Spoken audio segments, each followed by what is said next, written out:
Masih bersama kami di Editorial Media Indonesia, pemirsa. Kami akan langsung menyapa salah satu penelpon yang telah bergabung bersama kami. Ada Pak Ondo Silitonga dari Bekasi, Jawa Barat. Pak Ondo, selamat pagi. Selamat pagi, Metro TV.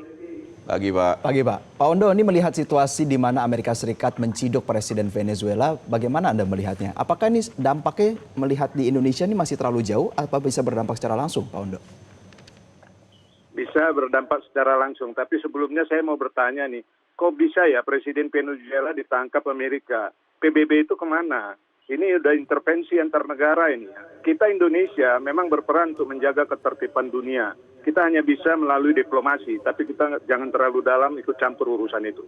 Pertanyaan saya, apa motifnya?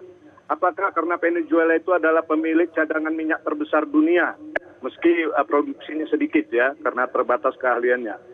Atau benar-benar karena kecurangan pemilu atau karena pelanggaran HAM? Ya, kita di Indonesia ini harus hati-hati juga nih. Apakah kita juga bisa dilakukan seperti itu andai kata pelanggaran HAM di negara kita ini dianggapnya tidak berjalan hukumnya gitu loh. Atau mungkin aja hal-hal yang lain. Saya kira terserahlah itu apa. Yang pasti kita ini sudah harus hati-hati dalam situasi global yang tidak jelas ini. Kita harus siap terutama dalam hal pertahanan dan juga ketahanan pangan. Karena siapa tahu dalam hal seperti ini bisa berpengaruh, pasti berpengaruh kepada perdagangan dan import-ekspor di dunia ya. Nah kita jangan sampai berketergantungan pangan dari negara lain atau energi dari negara lain. Jadi sudah benar yang dilakukan Prabowo bahwa kita harus swasembada pangan, swasembada energi. Jadi kita tidak akan begitu bermasalah kalau kita sudah siap untuk menghadapi situasi global yang tidak jelas ini. Demikian, terima kasih. Ya, terima kasih Pak Ondo Silitonga atas tanggapannya. Mas Haris, kita melihat tanggapan Pak Ondo ini menariknya. Alasannya nggak jelas, tetapi ini bicara soal kemungkinan bisa terjadi. Indonesia harus berhati-hati, kata Pak Ondo. Benar nggak nih Mas Haris? Kita tadi garis bawahi, Pak Ondo bertanya, kok bisa gitu kan? Ya, itu pertanyaan semua orang, kok bisa? Ini bukan sekedar soal Venezuela, ini soal standar ganda global ya kan?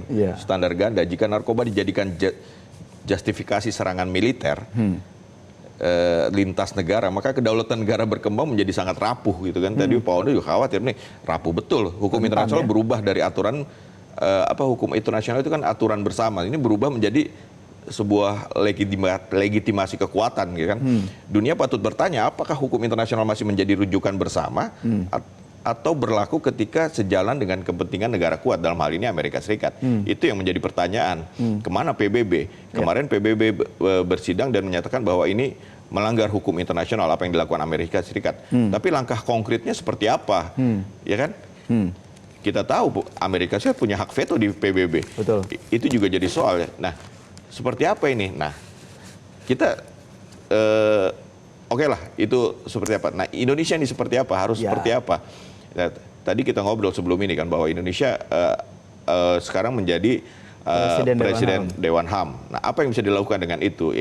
Tidak bisa, menurut kita, tidak bisa Indonesia itu pasif. Netral tapi aktif gitu loh. Aktif untuk apa? Untuk ya mendesak melalui PBB tentunya, tidak bisa melakukan langkah sendiri kan, dan menggalang dukungan dari pemerintah lain kan. Selama ini bahwa sekutu-sekutu Amerika melihat apa yang dilakukan temannya ini kan tidak melakukan apa-apa gitu. Keyakinannya ya? Keyakinan tidak melakukan apa-apa, dan betul kata Pak Ondo, ini jangan-jangan kita bisa kena juga.